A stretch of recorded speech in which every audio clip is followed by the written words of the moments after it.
Você assumiu a presidência lá em outubro de 2021, foi ali de forma, primeiramente, né, de forma interina, e foi meio ali um processo político, né, um pouco conturbado, teve algumas renúncias de ex-presidentes. Como que foi aquele processo, para você se tornar presidente de um clube do tamanho do esporte? Primeiro, eu agradecer o convite, né, de estar aqui com vocês. Eu que sou um fã do programa, né, da podcast. Assisti de alguns aí, do Lucas Pedroso, que é um craque, Uhum. o próprio Guilherme Ávila também, que é outro craque aí teve muita interação na época da formação da liga, né, da Forte União. Segundo, dizer que querer que eu dê aula, vamos e convenhamos, né.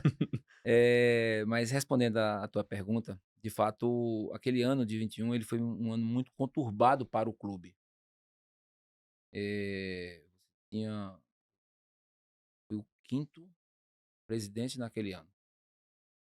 Nenhum Nenhuma empresa, nenhum clube de futebol, nada, né, tem tudo para para o fracasso um Uhum. negócio desse. Então, a ausência de liderança, né, uma crise política sem precedentes.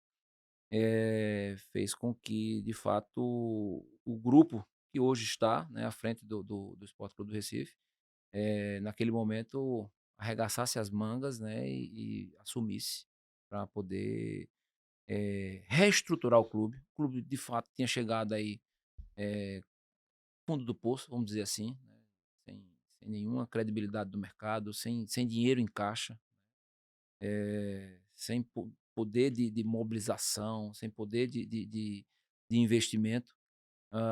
Então, se fosse uma empresa, eu costumo dizer assim, que se fosse uma empresa, né, a legislação que rege uma empresa, CNPJ empresarial, o clube tinha chegado na falência. Mas como a legislação de uma associação ela é um pouco mais benevolente do que a de um mercado, empresarial, a gente ainda tinha uma sobrevida, e a sobrevida ela foi agarrada aí, e a gente conseguiu sair da UTI, fomos para o quarto, do quarto saímos do hospital, né, e hoje a gente já está correndo aí não no Parque Ibirapuera, mas lá na Avenida Abdias de Carvalho, que é a avenida lá do nosso clube. Que legal. Você falou aqui, presidente, que o clube estava no fundo do poço, né, sem credibilidade, e como a gente falou aqui na abertura, vocês passaram de uma dívida de 396 milhões para 109 milhões, e isso num cenário aí que, desde que o senhor assumiu ali a presidência, o sport jogou a Série B, né, em 22, 23 e 24. Quais estratégias que vocês adotaram para ter essa diminuição tão drástica na dívida, mesmo sabendo da realidade da Série B, que é bem complicado no futebol brasileiro? Simplificando muito aí, né, dividindo reduzindo a dívida em quase 4 vezes, né, você sai de 400 Verdade, milhões para 100 milhões. 70 e poucos por cento. É, muito relevante, né. Naquele momento não tinha uma estratégia. A estratégia era nos manter vivos. Dizer que a gente já tinha um plano, já tinha um objetivo, e não tinha. Era manter vivo. Brincava que a nossa roupa naquela época era de roupa de bombeiro, né, a gente só apagava incêndio todos os dias. Imagina a quantidade de gente que batia a sua porta cobrando, né, de atleta, de treinador, de funcionário, de fornecedor. Então era algo bem desgastante, bem cansativo. Mas aí tem a experiência, né, empresarial de todos que lá estavam, e muitos deles ainda estão ainda hoje, em conseguir colocar, né, um pouco da sua experiência externa dentro a serviço do clube. Isso isso foi importante. Questão de relacionamento, importantíssimo.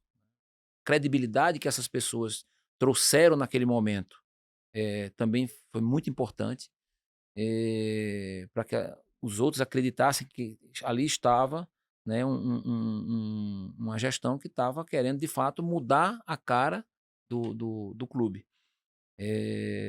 Então o ano de 22 foi um ano muito duro, a gente começou a verificar isso já na largada, porque para montar o time de 22, nenhum empresário queria colocar o seu atleta lá, os atletas não queriam ir, nenhum empresário não queria colocar o seu atleta lá, enfim, foi um caos. Até que a gente foi buscar muita gente no mercado sul-americano, que era mais barato, Uhum. né, continua sendo um pouco mais barato, né, hoje os valores até estão perto do Brasil.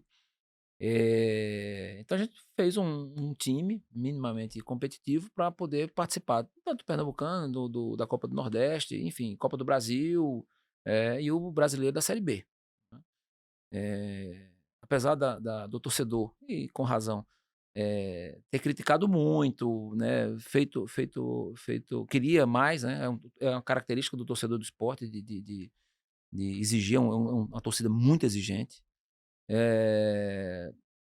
A gente ainda chegou na última rodada do Brasileirão da Série B daquele ano, disputando, né, um jogo contra o Vila Nova, a gente empatou. Não subimos por pouco. Fomos à final da Copa do Nordeste contra o Fortaleza, né, empatamos o primeiro jogo, perdemos o segundo de 1-0, e bastante criticado, porque de fato a gente acha, e eu vou defender sempre, que nós fomos prejudicados no jogo lá no Castelão, com a arbitragem. Enfim, fizemos aí algo interessante, mesmo com toda a dificuldade, né? Ao mesmo tempo, 22 também teve um marco interessante, que foi a questão da venda de 3 atletas nossos. E houve uma decisão estratégica da gestão, né, de administrar esse recurso. Ou seja, você tinha uma dívida, à época, de muito maior, mais do que 300 milhões, né? E entrou no caixa 26, 27 milhões. Não ia pagar a dívida. Se fosse pagar tudo para pagar a dívida, nem nos mantinha o custeio, nem pagava a dívida, Uhum. né? Então a gente começou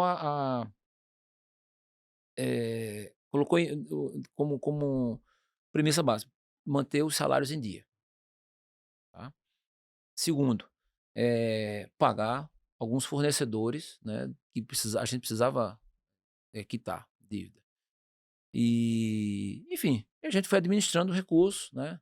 Melhoramos muito a questão do marketing, né, de camisa. A camisa da gente saiu acho que quase quadruplicou de um ano para o outro. Mesmo o time na Série A, a gente na Série B, né, a gente conseguiu quase quadruplicar a nossa receita com marketing de camisa. Então, 22 foi o ano mais desafiador, porém com muitos feitos interessantes, né? E a gente, logicamente, com a experiência empresarial que de todos tinham lá, a gente foi sabendo lidar com o recurso, né? Já para 23, a credibilidade já era outra. Então, você já conseguiu trouxemos um treinador de primeira linha, na época foi o Enderson, que tinha sido campeão, né, da Série B com o Botafogo. Anderson nos ajudou a montar um time que no primeiro semestre de 23 voou, né? No segundo semestre foi que o time deu uma quedinha. Mas mesmo assim, com a mesma política, pagando, respeitando a todos, né? Trabalhando de forma muito austera. A gente continua com esse mantra, né? Respeitando contratos, respeitando as pessoas, mas sempre de forma muito austera e com muita responsabilidade. Esse é o nosso mantra. Tudo isso somado, começa a aparecer alguns resultados interessantes. Porque você começa a montar um time melhor, você começa a interagir com outras equipes, com outros presidentes, né? Então, a gente começa a melhorar aquilo que a gente não sabe, a gente procura saber o que está sendo feito de melhor em outros clubes, pela amizade que foi construída aí com vários e vários presidentes. A gente teve a oportunidade de conhecer o que estava sendo feito em outros clubes para poder também fazer a aplicação no nosso clube, e os resultados vão surgindo, né? Então é uma construção que ao longo desses últimos 3 anos, 3 anos e meio, tem sido exitoso. É muito interessante, né, a descrição que o presidente fez, né? Você olhar para, a gente fala muito que futebol é uma operação complexa, mas no fim o presidente descreveu fundamentos muito simples de gestão empresarial, né? De você montar um elenco mais barato, né? Então ter controle de custo, você acelerar as receitas que você controla ali, então eu vou captar patrocínio melhor, vou tentar valorizar a minha marca, me relacionar melhor com o mercado, vender jogadores, e aí é a parte ruim desse processo, porque você tem que se dispor de ativos valiosos, mas Sim. capitalizar o clube para que você consiga sobreviver e crescer mais forte, né, ou avançar mais forte para o futuro.